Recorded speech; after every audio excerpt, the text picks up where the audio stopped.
everybody. Welcome to Sunday Story Time with Ellen. Today I'm going to read you a book that is actually one of my sister Anne's favorite books. Probably, I guess, when she was a child, and I'm reading it in honor of her birthday weekend. So happy birthday, Anne. I am reading Eulalie and the Hopping Head by David Small.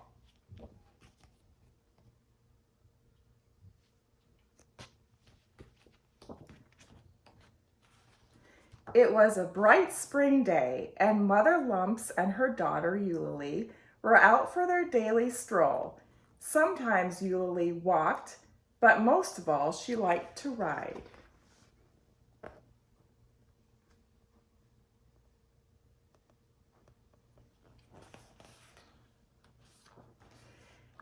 "Why, there's Mrs. Shin," said Mother Lumps.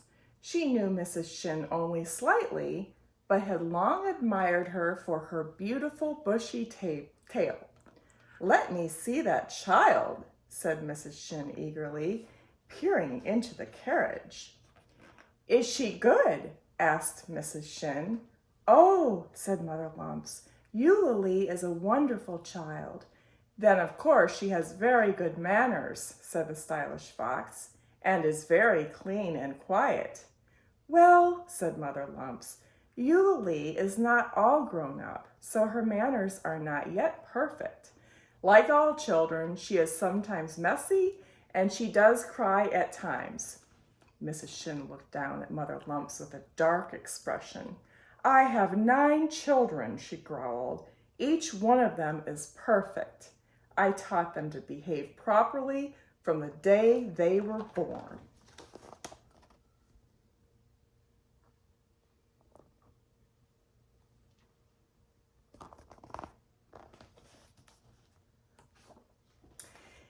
They came to an old apple grove and paused to rest in the shade. Mother Lumps reached over to pat Eulalie on the head. "Look there," said Mrs. Shin. "Talk about perfect children. There is a child that any mother would be proud of." Mother Lumps and Eulalie looked and saw a child resting against a tree trunk. She did not move and said not a word. "It's been here for days," said Mrs. Shin in low tones. "It was left here during a picnic, and no one has come back for it."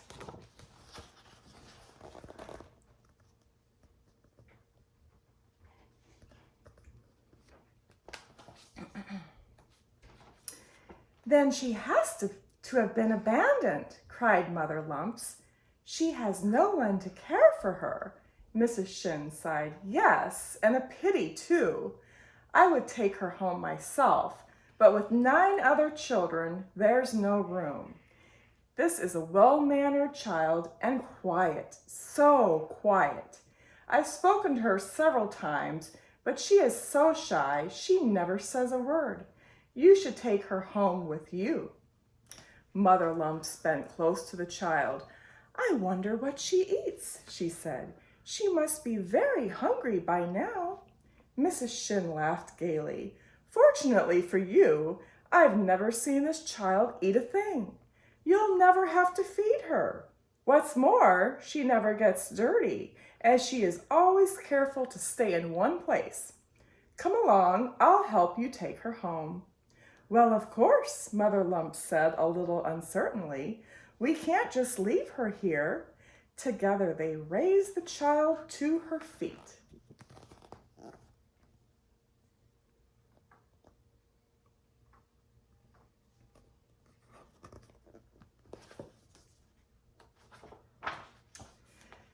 "Come now, dear," said Mother Lumps to the child. "You're much too big for the carriage. You'll have to walk." The child did not move, and Mother Lumps had to drag her as she pushed Eulalie's carriage. As they walked, Eulalie leaned over and told the child, "You really ought to stand up. You'll get your dress dirty that way." The child said nothing, but Mrs. Shin immediately replied, "I told you, this child makes no noise. Because of that, it is better than all other children. Your child Mother Lumps would do well to follow its example.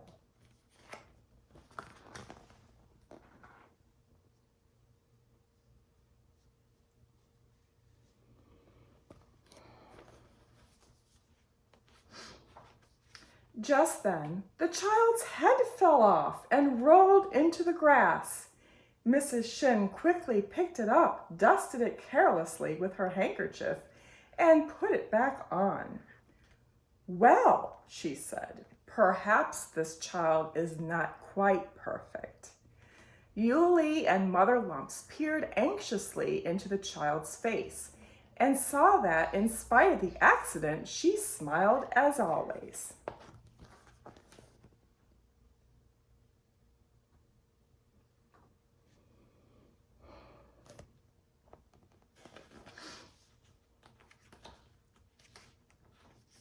On the way home, the child's head fell off 6 more times. Eulalie laughed each time this happened. She thought it was a fine, funny trick. At last, they reached the cottage, and Mother Lumps invited Mrs. Shin to tea. When Mother Lumps passed the cookies, Eulalie took 2 and offered one to the new child, who took not one bite or even said thank you. It was now quite late. Mrs. Shin said her goodbyes and went home.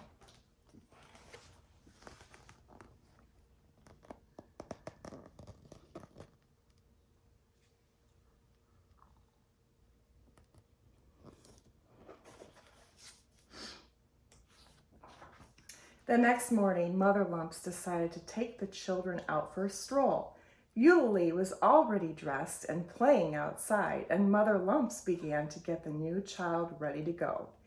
As the child refused to walk and was much too large to fit in the carriage, Mother Lumps decided to take along only its head. By itself, the head was just the right size. "Now," said Mother Lumps, "where's Eulalie?" And she went out to find her.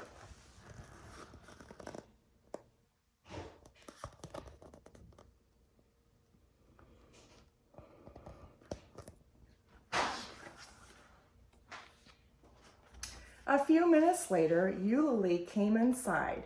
She looked about for her mother and saw her carriage standing by the open door. "Oh, good," she said. "We're going for a ride," Eulalie exclaimed. She climbed up and found herself looking into the child's face. "Hello," said Eulalie. The child did not answer. Then Eulalie noticed that the head was hollow and climbed inside.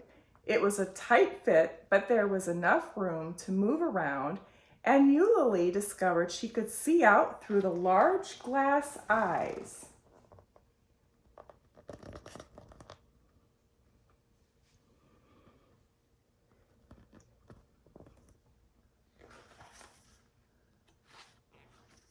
Mother Lumps returned.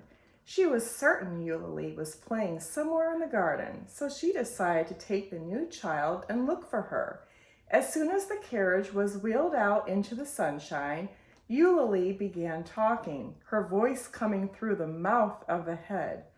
"Oh, Mama," she said, "isn't it a pretty day?" Mother Lumps jumped with surprise and then sighed with relief. "Well," she said, "now that you've started to talk, you'll surely want something to eat." "Oh, yes, please," said Eulalie. "How about a nice worm?" asked Mother Lumps. She plucked a fat earthworm from the ground and dropped it into the head's mouth. Inside, Eulalie took the worm, gobbled it up, and said, "Yum!"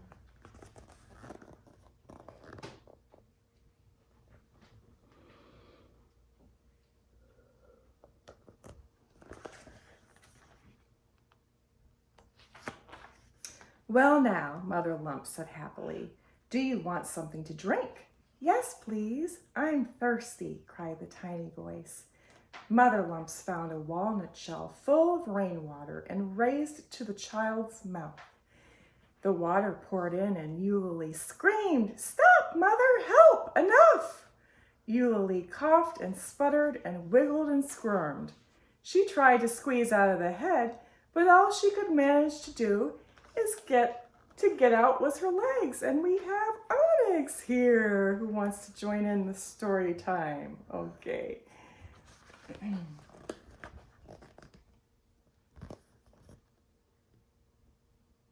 Hi, buddy. Would you like a nice worm too? Okay. Mother Lumps gasped when she saw the child's head stand up on two little legs and jump into the air. Then the head began to hop around the garden. At that moment, Mrs. Shin appeared.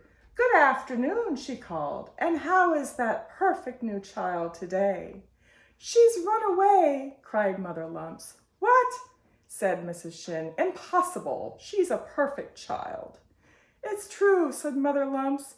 "She hopped off. I can't find her anywhere." Oh my, look at the head.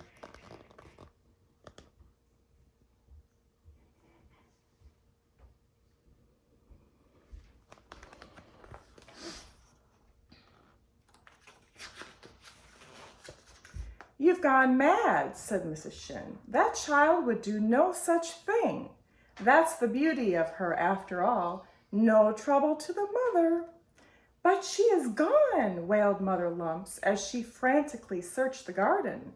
Suddenly, the head leaped out from under a clump of toad flax. "There she is!" screamed Mother Lumps. With one hop, the head was on top of the gate, and with another, it was in the arms of Mrs. Shin.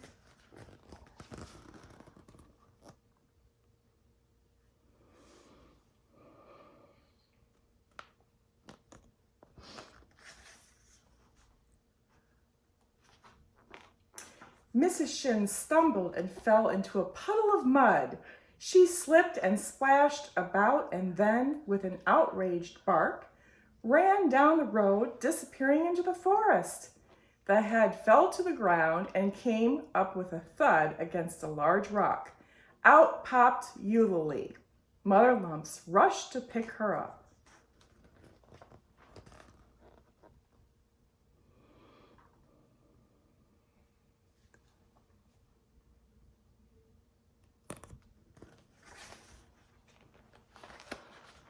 "Oh, Mama," Eulalie said happily, "it was so much fun. But then there was so much water and I couldn't see you. And then there was lots of noise and rolling around and a big bump, and here you are." Mother Lumps carried Eulalie inside and wrapped her snugly in a quilt, kissing her each time she made a tuck, while laughing at her own foolishness. Forever after, the new child, its head securely fastened, sat in a chair and did nothing while Eulalie ran and sang and played. And to anyone who asked, Mother Lumps replied, "I have 2 children. One is perfect and no trouble to its mother. The other one is messy and sometimes noisy and often forgets to clean up after herself. But I love her 1,000 times more."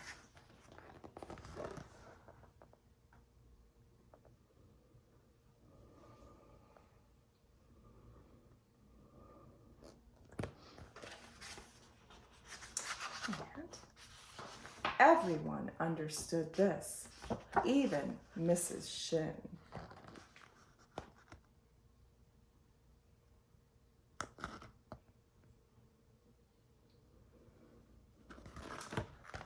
The end. So, Eulalie and the Hopping Head.